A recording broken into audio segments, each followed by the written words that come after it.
tebakan. Poinnya 10 ya, kayak di Mariaki. Oke. Yang paling atas, siapa yang paling atas? Ini. Itu mau Belanda tuh. Yang paling atas itu siapa? Hanura. Dia siapa? Siapa? Ayo orang India. Siapa? Siapa? Ini loh, siapa ini? Di Ponorogo. Di Ponorogo. Beneran? Oke, yang ini siapa? Oke, sekarang main sedikit quiz ya. Sekarang selesai. Bang. Thomas Matulesi di perlawanan di mana tadi? Maluku. Berarti di buku itu perlawanan rakyat Maluku. Yang sebelahnya ini merupakan jenderalnya atau panglima perangnya atau rekan seperjuangannya dari Thomas Matulesi. Nah, kalau panglima Diponegoro itu rekan seperjuangannya siapa? Ada yang tahu nggak? Kiai siapa? Kiai Mojo. Pintar benar Mojo ya, Masya Allah. Perang Padri. Siapa tokohnya? Duit 5 ribuan. Imam? Kok Antasari? Antasari duit 2 ribuan. Imam Bonjol. Perang Padri itu di mana? Ada yang tahu? Minangkabau. Baca buku ya? Oke. Nah, kita akan bahas soal perlawanan setelah abad 19. Kita mulai dulu. Abad 19 tahunnya dari kapan? Dari tahun berapa? 1000 berapa? 801 sampai 890. Jadilah, ya. Nah, berarti kita akan membahas setelah abad 19. Berarti dari tahun 1801 sampai 1899. Tapi dengan catatan yang akan kita bahas itu merupakannya konsepnya perang tradisional dulu. Karena nanti perjuangan kita setelah abad 19 itu sebenarnya coraknya bukan lagi corak tradisional, tapi coraknya sudah mulai diplomatis. Ada yang pernah baca atau pernah dengar soal Geger Cilegon? Tahu Geger Cilegon? Pemberontakan petani Banten, pernah dengar? Belum pernah dengar. Nah, jadi termasuk pemberontakan petani Banten itu tahun 1888. Itu juga sebenarnya include di materi kita. Cuma kita akan bahas yang sifatnya lebih nasional gitu. Sejarah nasional yang kita punya. Kalau tadi itu kan maksudnya sejarah lokal. Meskipun sebenarnya sejarah nasional pun disusun dari sejarah lokal. Maksudnya, kalau misalnya peristiwa yang ada di lokal itu punya pengaruh yang gede atau impact yang gede terhadap keseluruhan sejarah di nasional kita di Indonesia, maka dia masuk ke dalam sejarah nasional.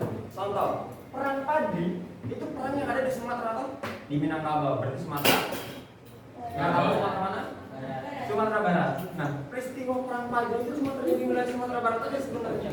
Tapi impact atau dampak dari perang Padri itu juga sangat besar. Maksudnya nggak hanya ada di daerah Sumatera Barat, tetapi juga masuk ke peristiwa di nasional. Seperti itu, makanya perang Padri itu juga masuk ke dalam sejarah nasional. Kenapa? Karena perang Padri itu perang Padri itu punya dampak gede dan merupakan semacam kerugian yang gede juga, banyak kerugian yang gede juga terhadap kolonialisme Belanda pada saat itu. Makanya perang Padri masuk ke dalam sejarah nasional dan kita bahas di buku. Hal ini pun juga serupa sama perang Diponegoro. Perang Diponegoro biasanya disebut sebagai perang apa? Perang Jawa. Perang Diponegoro itu perang Jawa. Pangeran Diponegoro orang mana toh? Orang Jawa dia toh? Berarti orang sini ya toh? Nah, kita coba bahas satu kilas. Pangeran Diponegoro. Tapi kita bahas perlawanan.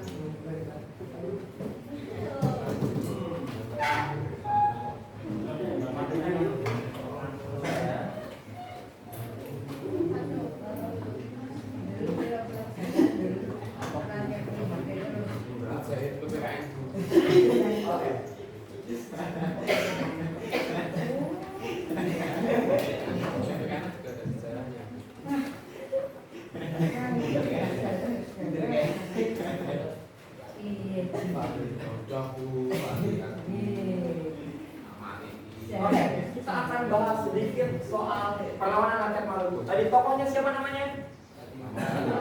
Patimura. Nama aslinya? Thomas Matulesi. Yang mendampingi dia perempuan tadi siapa namanya? Marta Cuniatia. Nah, kita akan coba bahas atau klik sedikit dulu dari kenapa sih perang atau perlawanan rakyat Maluku ini terjadi? Yang pertama, sebabnya itu cuma dua sebenarnya. Sebab dasarnya atau yang paling mendasar, yang fundamentalnya, yaitu adalah monopoli rempah-rempah seperti tangkai dan pala. Terus sama satu laginya itu memaksa rakyat Maluku untuk melakukan kerja rodi. Nah, hal ini baru terjadi di sekitar masa gubernur siapa? Tahu nggak? Gubernur Jenderal VOC, tanah paksa, kerja paksa, Pan dan Pintar. Oji hari itu dari 50 tuh ya. Oji. Nah, berarti perlawanan ini terjadi di sekitar tahun yang menembus nih. Kenapa? Alasan dia berontak itu karena dia disuruh untuk melakukan kerja paksa, kerja yang nggak dibayar. Jadi kamu kerja tapi nggak dibayar. Gimana tuh kira-kira? Capeknya doang kan ya? Dapat makan nanti doang. Terus selain kerja paksa dan tanam paksa, oke, tanam paksa dulu. Tanam paksa tuh ada apa aja yang ditanam? Ada kopi, teh, sama kakao. Nah, oke, kita bahas. Karena kerja paksa sama tanam paksa itu sebenarnya satu piringan atau barengan sebenarnya mereka. Dilakuinya barengan. Kalau yang paling menderita itu kalau kerja rodi itu masanya hewan Indonesia. Nah, karena ada dua hal ini, monopoli pala juga, monopoli tangkai juga. Artinya kan pedagang itu rugi ya, karena dia cuma bisa jual ke Belanda doang. Dia nggak boleh jual ke yang lain tuh. Dan karena cuma jual ke satu orang doang, akhirnya harganya bisa dimainin sama pihak Belanda.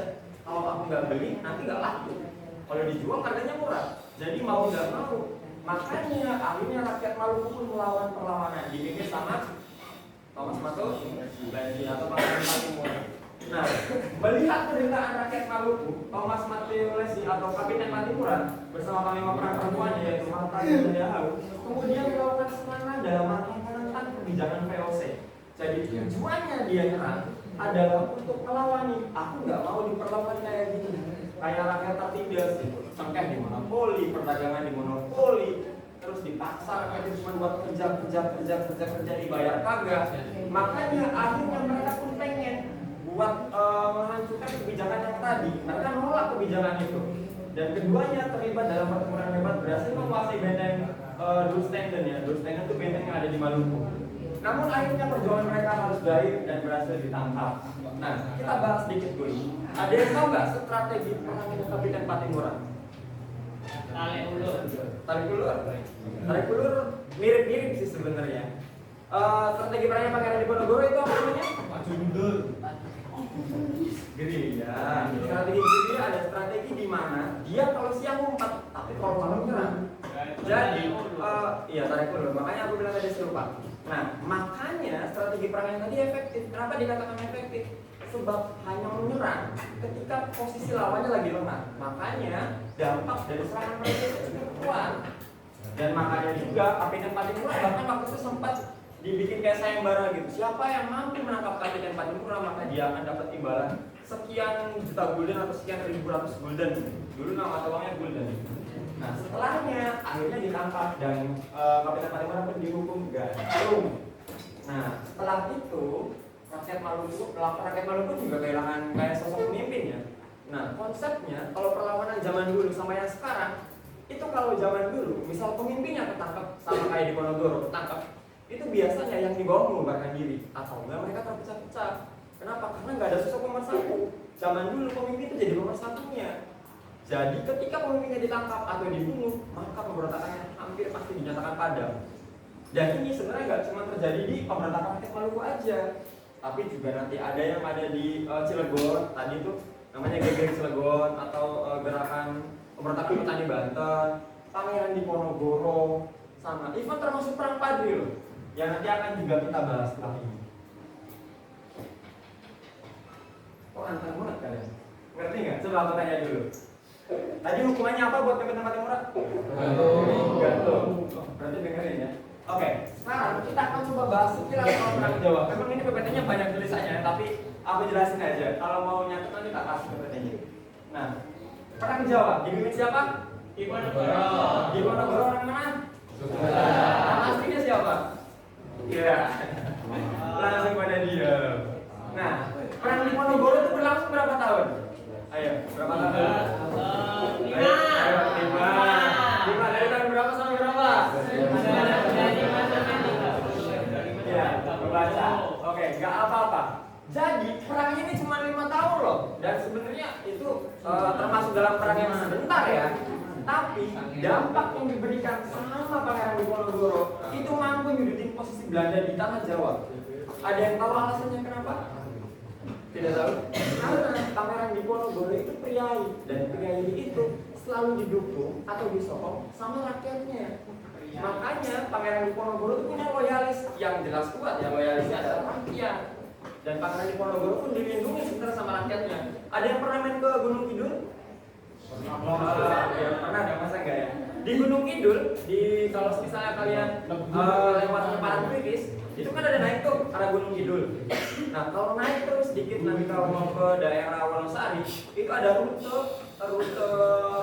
gerilya Pangeran Diponegoro, ada 2 di situ. Dan itu panjang loh rutenya. Ini Pangeran Diponegoro gerilyanya dari Gunung Kidul sampai Banyumas. Dan itu panjang sekali karena loyalisnya kuat, loyalisnya rakyat, maka Belanda pun kesulitan buat nangkep Pangeran Diponegoro. Dan dampak dari perjuangan Pangeran Diponegoro ini juga sangat hebat ya, karena pada akhirnya kan rakyatnya bersatu nih di bawah Pangeran Diponegoro, meskipun pada akhirnya terpisah ya ketika sudah bubar. Nah, perlawanan yang dilakukan sama Pangeran Diponegoro itu sebenarnya ada beberapa latar belakangnya. Yang pertama ada campur tangan Belanda terhadap urusan kerajaan, tentu Keraton Jogja.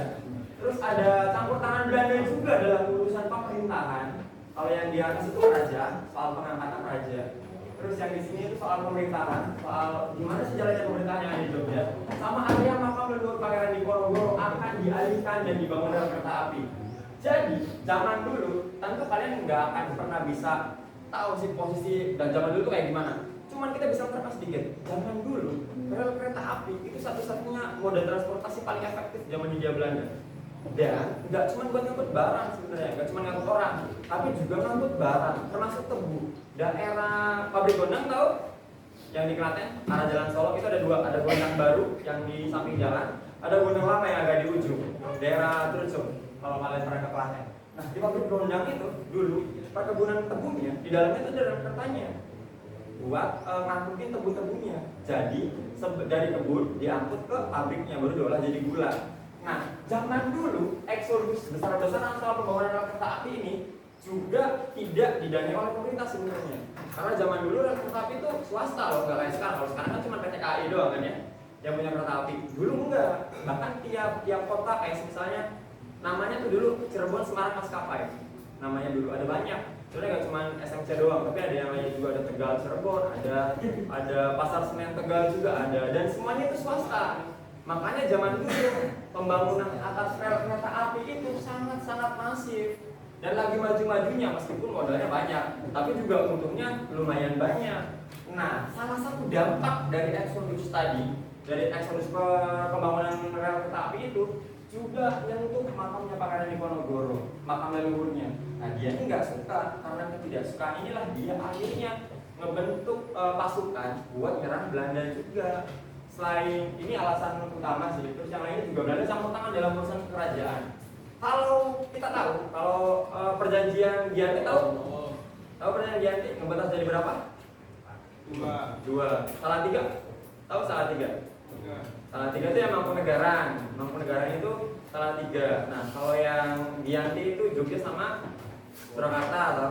Nah, sejak saat itulah, sejak ada perjanjian Giyanti, raja di Jawa itu kalau mau pelantikan kudu nandatanganin kayak semacam surat perjanjian gitu sama pemerintah Hindia Belanda atau VOC. Jadi kalau ada raja Jawa yang pengen melantik, itu kudu ada persetujuan dari VOC, ada tanda tangannya, ada perjanjiannya. Salah satu perjanjiannya adalah soal politik pemerintahan di sini dikendalikan sama siapa. Jadi zaman dulu raja itu cuma simbol juga sebenarnya. Tapi karena zaman dulu sifat kita masih tradisionalis banget, kalau misalnya raja bilang A, maka hampir semua rakyat bilang A. Hal ini nanti kejadian di proyek kita yang tadi, yang di Geger Spedi, tahu? Geger Spedi, yang di kelompok berapa Geger Spedi? Ayo, kelompok 6. Kelompok 6 Geger Spedi, siapa kelompok 6? Halo kelompok 6, 1, 2, 3. Kelompok 6? 3, 4, 5, 6, oke pas. Nah, ini juga nanti akan berkaitan sama yang di Geger Spedi yang tadi. Kalau misalnya raja bilang serang, ya maka diserang. Dan hal ini pun terjadi di pemberontakannya Pangeran Diponegoro ini. Yang pertama ada campur tangan tadi, yang soal pelantikan raja, sama campur tangan pemerintah. Dan pemerintahan pada saat itu keraton itu nggak punya apa namanya, kayak nggak punya power gitu, sebab powernya pun sebenarnya dipegang sama pihak Hindia Belanda zaman dulu. Hindia Belanda atau VOC itu sebenarnya jadi Hindia Belanda. Nah, setelah pertempuran ini berjalan sekian lama, ini pertempurannya di area selatan ya, daerah Banyumas, Purwokerto, daerah situ. Itu merupakan wilayah kekuasaan Romawi Pangeran Diponegoro.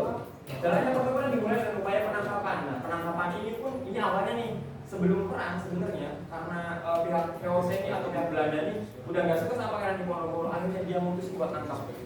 Sebelum akhirnya Pangeran Diponegoro melawan dan akhirnya terjadilah perang Jawa yang cukup lama, 5 tahun, dan itu sangat menyita menyita tenaga Belanda pada saat itu.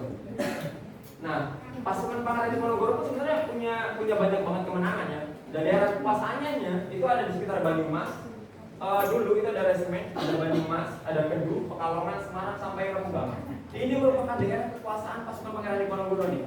Jadi kalau Belanda mau jualan di sini, biasanya pasti akan diteror sama mereka. Dan mereka itu pakai sebuah strategi perang yang tadi udah kita sebut, yaitu perang gerilya, di mana perang itu dilakukan buat ngegempur posisi ketika lawannya lagi posisi lemah. Dan hal ini pun dilakukan lagi oleh bangsa Indonesia ketika kita mencoba buat mempertahankan kemerdekaan di perang apa tuh? Agresi militer Belanda, satu sama agresi militer Belanda, 2. Nah, itu yang kita pakai sama taktiknya Pangeran Diponegoro juga, yaitu perang gerilya. Nah, meluasnya gerakan perlawanan yang dicetuskan oleh Pangeran Diponegoro mampu menggerakkan kekuatan seluruh Jawa. Kenapa? Karena beliau ada priai dan motor gerakannya juga dari rakyat, dia didukung sama rakyat. Akhirnya mampu menyulitkan pemerintahan kolonial pada saat itu. Ingat ya, daerah kekuasaannya di daerah Banyumas, Kedung, Pekalongan, Semarang sampai Rembang. Nanti PPT-nya tak kirim, silakan dicatat. Yang bagian poin-poin pentingnya aja. Lanjut. Nah, dalam pelaksanaan peperangan, Pangeran Diponegoro menggunakan taktik gerilya yang tadi, sedangkan pihak Belanda menggunakan taktik benteng stelsel. Tahu taktik benteng stelsel? Enggak, coba di searching. Ayo, 10 poin ya. Ini tak catat. Benteng stelsel. Apa sih benteng stelsel itu? Stelsel. Benteng stelsel itu taktiknya Belanda. Di perang yang diterapkan oleh Belanda untuk mengalahkan Hindia. Iya, apa? Coba saatnya kayak gimana? Kalau itu ya, teknik yang dibuat Belanda untuk Apa nih? Digunakan untuk menangkap serangan. Gimana tadi? 1, oke. Apa? Benteng stelsel tadi apa? daerah lawan dengan cara membangun benteng di setiap kutub yang telah mereka kuasai. Jadi, simpelnya benteng stelsel ini kan daerah kekuasaan ini di Semarang, Rembang tuh, sampai daerah-daerah Banyumas, Pekalongan sama Kedung. Nah, Belanda di titik-titik tertentu di daerah itu ngebikin kayak semacam benteng pertahanan biar itu mempersempit gerakan dari pasukan gerilyanya Pangeran Diponegoro. Hal ini yang bikin akhirnya meskipun wilayahnya luas, beliau tetap sulit bergerak ya. Sebab biar gimana pun kita yang melakukan perlawanan, artinya pasukan kita jauh lebih sedikit dong. Karena kan kita yang melawan nih, mencoba buat meruntuhkan kekuasaan dari pemerintah Hindia Belanda atau pemerintah kolonial Hindia Belanda. Nah, makanya taktik benteng stelsel juga ini lumayan efektif. Dan ini bahkan juga sampai dipakai nanti di perang Padli. Jadi benteng stelsel itu mempersempit ruang gerak pasukan dari Pangeran Diponegoro. Di beberapa titik akhirnya dipasang benteng-benteng, akhirnya Pangeran Diponegoro tuh nggak bisa buat pindah daerah gitu, daerahnya dipersempit. Makanya nanti pada akhirnya Pangeran Diponegoro pun kejepit tuh nggak bisa gerak karena udah dikelilingin benteng-benteng, dia mau gerak juga gimana kan? Pasti nanti biasanya ketangkep. Nah, benteng stelsel ini efektif dan perangnya pun mulai berjalan efektif. Akhirnya Pangeran Diponegoro pun diminta untuk melakukan perundingan. Perundingannya itu kalau nggak salah di antara Lebaran Idul Adha dan Idul Fitri gitu.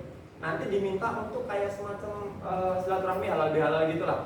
Di ujung juga buat berunding itu sekitar Idul Fitri kalau nggak salah, benar ya.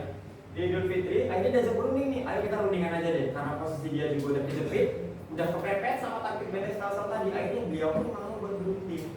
Nah, saat berunding ini beliau diminta untuk melucuti senjatanya karena kan kita perundingan. Akhirnya dilucutin lah dan akhirnya mereka pun tertangkap. Pangeran Diponegoro-nya dijebak dan akhirnya diasingkan kemana? Ada nggak di buku? Ke Makassar, pintar, dan meninggal pun sampai sekarang makamnya ada di Makassar meskipun dia orang Jawa.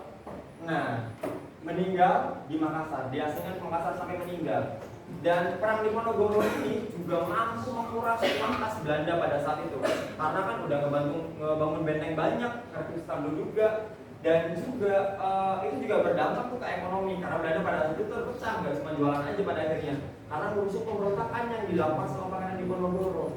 Nah, berdasarkan data yang Bapak dapat ya, yang pertama ada 3 dampak pertama. Yang pertama menelan korban tewas sebanyak 200 juta jiwa penduduk Belanda. 200 juta pada tahun segitu banyak banget. Enggak, 200 ribu, 200 juta, sorry. 200 ribu pada saat itu banyak banget loh. Banyak banget. Karena itu Jawa doang. Kalau sekarang mungkin penduduk dari mana-mana udah ke Jawa kan. Kalau zaman dulu kan cuma orang Jawa aja mayoritas. Dari itu 200 jiwa tuh itu banyak sekali untuk daerah yang ada di kita aja, karena nggak sampai Jawa Barat. Terus menelan korban tewas di pihak Belanda berjumlah 8.000 tentara dan 7.000 serdadu pribumi. Serdadu pribumi yang di sini, yang dimaksud ini adalah tentara Belanda, tapi dia bukan pribumi. Jadi mindset yang kita pakai itu nggak bisa kita pakai mindset sekarang. Kenapa orang Indonesia pihak Belanda gitu? Nggak bisa, karena pada zaman dulu pemerintah yang sah itu pemerintah Hindia Belanda. Yang lawan atau pemberontaknya itu ya Pangeran Diponegoro. Mungkin kalau misalnya kita pakai analogi yang sekarang bisa dipakai, tahu KKB yang di Papua, tahu KKB yang daerah-daerah. Nah, kalau kita pakai analogi sederhananya ya, zaman dulu yang KKB itu Pangeran Diponegoro dan pemerintah Hindia Belandanya ya Indonesia gitu. Jadi mereka ngelakuin pemberontakan, makanya banyak juga orang-orang pribumi yang juga mendukung Belanda, jadi tentaranya Belanda. Karena memang pemerintahannya sah ya mereka, bukan Pangeran Diponegoro. Jadi itu 7.000, 8.000, berarti berapa? 15.000. Memang nggak sebanding ya, karena penduduk Jawa yang meninggal ada 200.000, dengan dari Belanda dan selalu Belanda cuma 15.000-an. Nah terus kekalahan Pangeran Diponegoro menegaskan penguasaan Belanda atas Pulau Jawa. Raja dan Bupati Jawa tunduk kepada Belanda. Pada zaman dulu Pangeran Diponegoro itu juga nggak cuma didukung sama pihak-pihak kalangan bawah aja, kayak rakyat aja enggak, tapi juga sama Raja Jawa, even bahkan bupati-bupatinya. Karena tiap tadi kan ada kayak Kedung, ada Rembang, ada Semarang, Pekalongan. Itu ada bupati-bupatinya, dan bupati-bupati itu juga tunduk terhadap Raja Jawa sebenarnya. Tapi dia juga mendukung perlawanan yang dilakukan sama Pangeran Diponegoro. Alasannya tentu jelas, karena apa yang dilakukan Belanda itu cuma mensyaratkan bangsa Indonesia doang. Makanya mereka tunduk ke Pangeran Diponegoro. Bedanya kalau yang sekarang mungkin orang-orang Papua yang dukung KKB kan ada tuh, meskipun dia nggak terlibat di KKB ya, itu analogi sederhananya. Tapi jangan di analogi mati ya. Oke, ini adalah perang Jawa. Oke, tak tanya dulu. Akhir perang Jawa itu gimana? Ditangkapnya Pangeran Diponegoro. Itu di perundingan perdamaian atau gencatan senjatanya. Dan terus juga ini korbannya, berarti ini dampaknya, dampak dari perang Jawa itu ini sebanyak ini. Belum lagi kita belum bahas soal dampak ekonominya dari Pangeran Diponegoro, tapi itu dari project ya. Nah, akhir dari perang Diponegoro adalah ditangkapnya Pangeran Diponegoro. Latar belakangnya itu ada 3. Yang pertama, ikut campur dalam urusan kerajaan, ikut campur dalam urusan pemerintahan, ikut campur sama makam leluhurnya Pangeran Diponegoro mau dibangun rel kereta. Itu nggak boleh ya. Nah, itu merupakan latar belakangnya. Akhirnya adalah ditangkap. Terus pelaksanaan pemberontakannya itu rute gerilyanya panjang sekali dari daerah Gunung Kidul sampai Pekalongan. Terus juga ini dampak-dampaknya 200.000 jiwa, ada 15.000 jiwa dan juga Belanda. Sama kekalahan Pangeran Diponegoro menegaskan kekuasaan Pulau Jawa yang dilakukan sama orang-orang Belanda. Dan pada akhirnya bupati, raja-raja Jawa dan rakyat Jawa pun tunduk terhadap kekuasaan Hindia Belanda. Oke, selanjutnya kita akan membahas soal Perang Padri. Perang Padri selama selanjutnya. Perang Padri, siapa pemimpin Perang Padri? Imam Bonjol. Kenapa disebut Imam? Karena apa?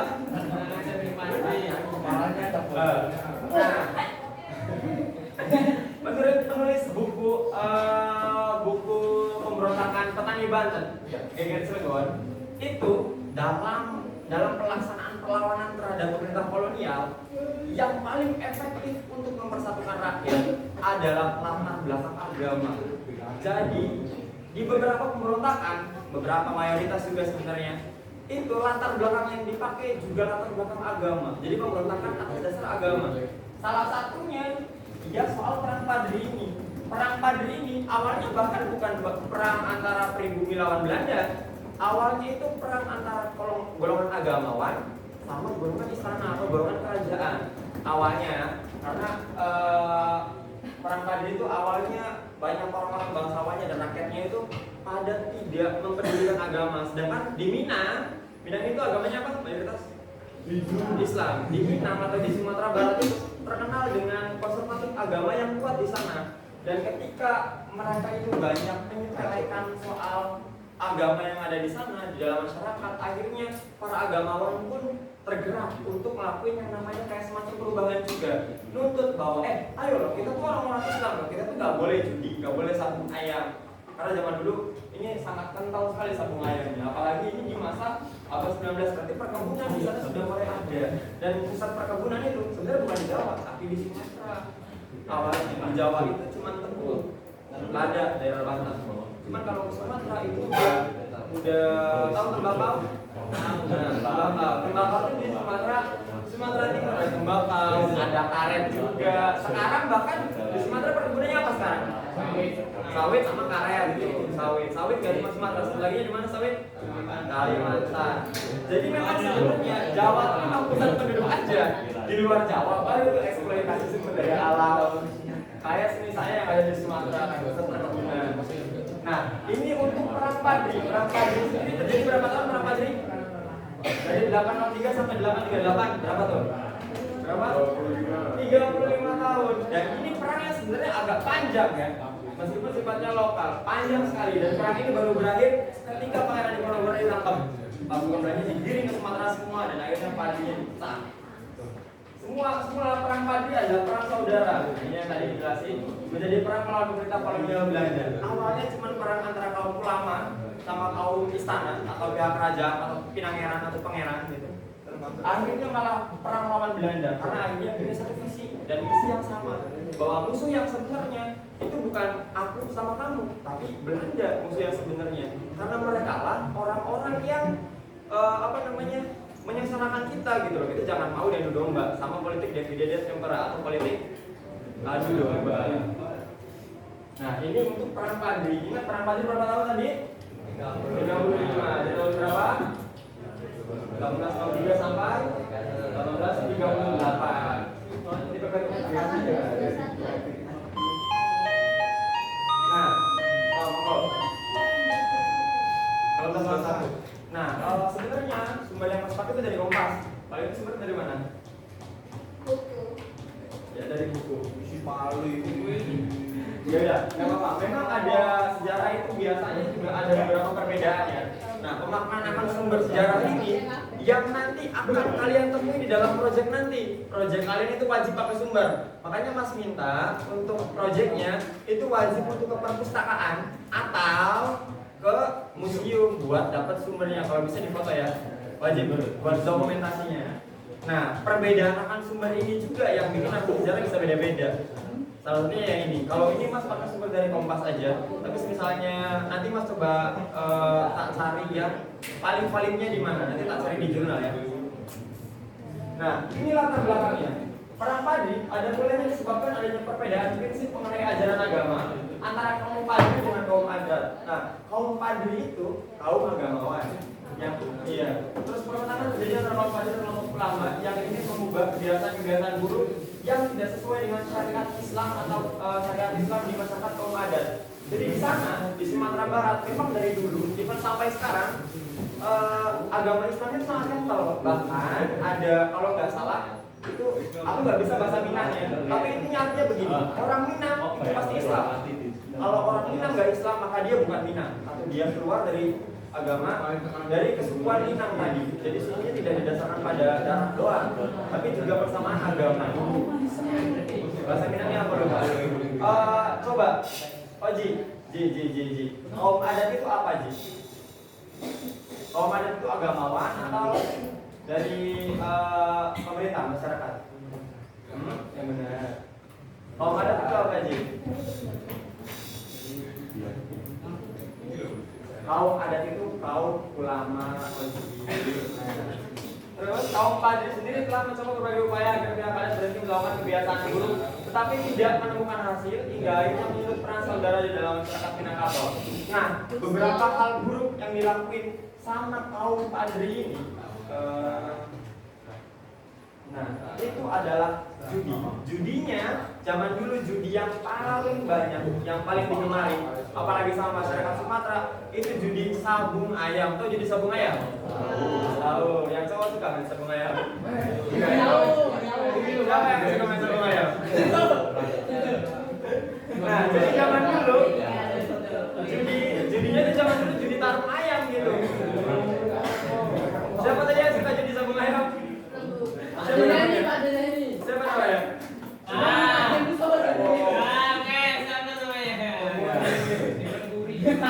Stephen Curry. Suka NBA, Mas? Suka NBA?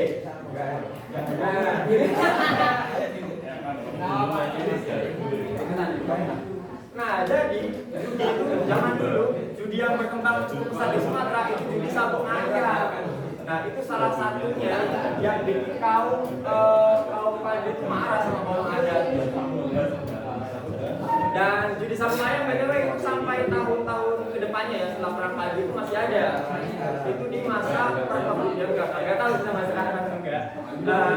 Cuman itu makin kuat tuh di masa di mana Belanda mulai membangun perkebunan tuh, mendekati akhir abad 19. Perkebunan Sumatera Timur itu salah satu yang suka dilakukan sama masyarakat di sana, ada judi sabung ayam sama burungnya. Oke, ya.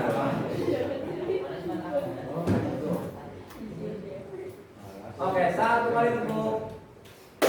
Ya, yang cowok-cowok pada bangun. Satu kali tepuk. Enggak tepuk, tak suruh jelasin. Satu kali tepuk. Ayo, yang mana? Yang belakang. Nah, jadi selama masyarakat perang Padri melakukan cara, sebenarnya mereka tuh nggak langsung serta-merta lakuin perlawanan atau perang ya, pakai golok gitu. Enggak. Tapi pertama itu dimulai diajak dulu. Dakwahnya tuh dakwah yang pelan-pelan dulu, nggak langsung perang gitu loh. Dakwahnya aja dulu. Ayo, itu tuh perilaku yang nggak baik. Ayo mulai diterapkan lagi syariat Islam ya. Itu yang pertama kali dilakukan sama kaum Padri. Tapi itu nggak berlangsung dengan baik atau nggak diterima dengan baik nih sama pihak adat. Akhirnya pihak Padri pun udah mulai capek, udah dongkol juga, diajak tapi kok nggak mau, nggak nurut-nurut. Udahlah, kita tegakkan dengan cara kekerasan. Jadi awalnya diajak dulu, persuasif dulu, pelan-pelan, ayo mulai mau atau enggak gitu, sampai akhirnya pun ngelakuin peperangan. Nah, tokohnya itu sebenarnya ada beberapa. Yang pertama itu ada Tuanku Pasaman, nanti fotonya ada Tuanku Pasaman sama Tuanku Imam Bonjol tadi. Nah, puncak dari perang Padri ini sendiri pun sebenarnya terjadi di sekitar tahun 1815. Ini perang yang antara kaum adat sama kaum agama ya, kaum Padri. Ini tahun 1815, di mana kaum Padri di Tuanku Pasaman menyerang kerajaan Pagaluyu. Nah, jadi dulu bahkan di daerah Sumatera Barat itu ada beberapa kerajaan juga sebenarnya. Jadi kayaknya satu provinsi gitu. Di dalam provinsi itu ada beberapa kerajaan, termasuk Siak berarti di dalamnya. Menyerang kerajaan Pagaluyu sehingga pecah perang di Koto. Di Koto itu nama Koto Tengah itu nama itunya ya, nama ibu kotanya di Koto Tengah. Serangan ini menyebabkan Sultan Arifin Muningsyah terpaksa menyingkir dan melarikan diri dari ibu kota kerajaan. Ibu kota kerajaannya tadi di Koto Tengah. Koto Tengah itu ibu kota kerajaan dari Kesultanan Pagaluyu. Sampai sekarang ada, tapi kesultanannya sudah tidak ada. Sisa-sisanya masih ada. Nah, hingga akhirnya kaum Padri berhasil menaklukkan kaum adat. Kaum adatnya itu kaum yang suka main judi atau suka berbuat tidak baik. Kaum Padrinya ada yang baik. Ingat-ingatnya Oci. Nah, kemudian tahun 1821 kaum adat terdesak meminta bantuan kepada pemerintah kolonial Belanda. Nah, ini awal mula di mana Belanda mulai ikut campur dalam perang Padri. Jadi awalnya cuma antara sama orang-orang Minang aja, sampai akhirnya Belanda datang itu diminta sama Sultan Arifin Muningsyah dari Pagaluyu tahun 1821. Nah, pada tanggal 4 Maret 1822, pasukan Belanda di bawah pimpinan Letnan Kolonel Ralph berhasil memukul mundur kaum Padri keluar dari Pagario. Kemudian Belanda membangun benteng pertahanan di Batu Sangkar dengan nama Front van der Capelle. Sedangkan kaum Padri menyusun kekuatan dan berperang di Lintau. Nama beberapa daerahnya. Jadi awal mula Belanda terlibat dalam persekutuan atau peperangan dengan kaum Padri ini awalnya itu diminta sama Pagario. Jadi Pagario minta ini kejadiannya sama kayak yang terjadi di Ternate dan Tidore itu. Kalau Ternate dan Tidore itu kan yang diminta Spanyol sama Portugis. Nah, kalau yang ini yang diminta dari dia Belanda, minta bantuannya. Ini mungkin kasusnya sama kayak Ternate, enggak, sama Makassar, sama Bone. Tahu kan yang tadi Arung Palaka itu yang minta bantuan, Arung Palaka minta bantuan sama Belanda tuh. Nah, kali ini pun terjadi, tapi di beda daerah. Di Pagario, akhirnya Sultan Pagario minta bantuan, dikirimlah bantuannya dan berhasil memukul mundur pasukan Padri dari kota Pagario. Jadi misal dari Jogja nih, dulu tahu serangan 1 Maret? Tahu kan? Nah, itu kan cuma sehari, paling lama. Jadi pasukan Belandanya kita ibaratnya pasukannya Mas Soeharto nih, dia masuk ke Jogja, akhirnya Belanda terpukul jauh dari Jogja, keluar dari Jogja, dikuasain selama beberapa jam kan Jogja. Setelah itu Belandanya masuk lagi. Hal ini pun terjadi di kaum Padri. Awalnya kaum Padri mundur ke Belanda, tapi nanti dia bisa nyerang balik lagi. Dan akhirnya malah kaum adatnya itu merasa bahwa apa yang dilakukan sama Belanda itu justru malah merusak persaudaraan Minang gitu pada akhirnya. Karena mereka cuma ngambil keuntungan aja dari perang antara kaum Padri sama kaum adat. Makanya nanti jalannya perang ini berubah dari perang saudara menjadi perang melawan penjajahan Belanda. Nah, ini jalannya perang Padri ya. Nah, ini tokohnya Tuanku Imam Bonjol. Oke, perang Padri sendiri terus berlanjut hingga pada akhirnya 15 November 1825. Sumbernya keempat. Ini disepakati perjanjian Masak, yaitu periode gencatan senjata. Nama perjanjian Masak itu gencatan senjata perjanjiannya yang disepakati ya, antara pasukan Belanda dengan kaum Padri yang dipimpin oleh Tuanku Imam Bonjol. Imam Bonjol, kenapa Imam Bonjol? Karena latar belakang agama adalah latar belakang yang paling mudah mempersatukan kita semua. Jadi ukhuwah Islamiyah, ikatan persaudaraan Islam. Kalau di Islam, nggak tahu kalau yang lain.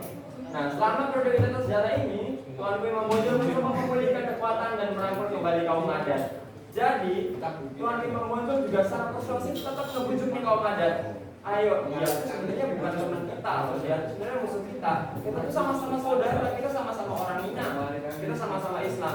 Kita tinggalin, ayo perilaku-perilaku yang gak baik, kayak judi, sabung ayam, dan kayak tadi. Perilaku-perilaku buruknya, termasuk pembuka-bukanya.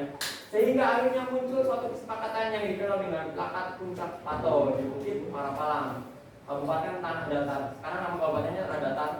Kesepakatan ini berbunyi adat Basandi syarat Basandi Kitabullah. Artinya adat Minang berdasarkan landasan agama Islam dan agama Islam berlandaskan kepada Al-Quran. Jadi makanya bahkan sampai sekarang itu kalau orang Minang udah pasti Islam. Kalau orang Minang keluar Islam, dia bukan lagi orang Minang. Karena ya itu bahwa adat Minang itu berdasarkan pada Islam. Kalau dia nggak Islam berarti dia udah nggak lagi Minang karena adatnya itu dilandaskan pada agama Islam, pada Al-Quran juga.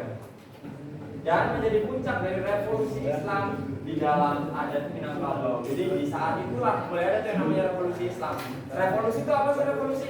Ini mungkin pelajaran kelas 12. Revolusi itu apa?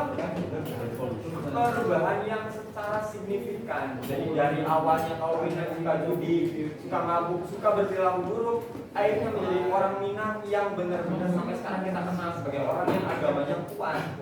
Nah, itulah puncak revolusinya. Jadi dari zaman dulu itu masih sampai sekarang masih bertahan di daerah Minangkabau di Sumatera Barat. Selanjutnya. Nah, ini merupakan akhir. Nah, dia ini Tuanku Tambusai, orang terakhir setelah Tuan Imam Bonjol ditangkap. Tuanku Tambusai sekarang udah, bahkan dia meninggalnya nggak di Indonesia, dia meninggalnya di Malaysia. Keinginan kuat Belanda untuk menguasai perkebunan kopi di kawasan pedalaman Minangkabau membuat mereka melanggar perjanjian yang telah disepakati. Perjanjiannya apa tadi? Gencatan senjata. Nah, perjanjian yang telah dibuat sebelumnya itu menyerang negeri Pandai Sike.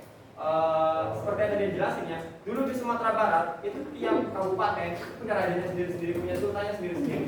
Dan zaman dulu makanya kita tuh dulu kesultanannya sangat kuat, termasuk apa yang ada di Jawa sebenarnya. Di Jawa juga kan ada beberapa, yang bahkan Jogja sama Surakarta juga kan dulunya satu, jadi pecah jadi 4 sama Pakualaman dan Mangkunegaran. Dan kalau di sana itu nggak demikian, karena emang dari awal itu daerahnya kecil tapi dia ngaku sultan. Banyak juga. Kayak tadi ada Pagaruyung, ada Pandai Sike. Setelah kaum adat dan kaum Mandri bersatu, ini bersatu yang tadi karena revolusi Islam tadi untuk melawan kedudukan Belanda di Minangkabau. Karena pada akhirnya apa yang dilakukan Belanda di Minangkabau itu cuma merugikan orang-orang di Minangkabau aja. Kayak ngelakuin monopoli, pada akhirnya perdagangannya pun putar-putaran di daerahnya Belanda aja.